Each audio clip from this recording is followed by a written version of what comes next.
Hello, habari, natumai uko mzima. Dr. Constancia hapa aka Dr. Con. Leo nimekuja kukumbushia juu ya mambo ambayo mara nyingi tunayachukulia for granted. Ama hatuyaoni kwamba ni mambo ambayo ni crucial ama ni ya muhimu. Especially kwenye issues za emergency. Mfano, watu wanaokaa na watoto wetu nyumbani wanafahamu nini cha kufanya ikiwa mtoto amepata shida kwenye njia ya hewa. Mtoto amepaliwa kwa mfano, au mtoto amemeza kitu kimeenda kwenye njia ya hewa. Do they know what to do? Wanajua wafanye nini? Umewafundisha?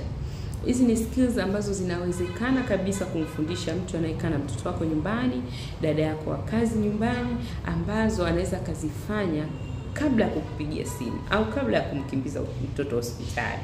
Sasa nimeelezea jinsi gani unaweza kufanya manuva nyumbani ikiwa mtoto amepata shida kama coin imeenda kwenye njia ya hewa. Kwenye video ya YouTube nimeelezea nini ufanye endapo mtoto wako atameza hela, bahati mbaya ikaingia kwenye njia ya hewa. Nimeonyesha manuva pale. Kama una maswali unaweza ukachat nami nikakutumia video ambayo inaonyesha kwa kirefu zaidi, upate kujifunza, ukamfundishe na dada nyumbani, ukamfundishe na mtu anayekaa na mtoto wako nyumbani.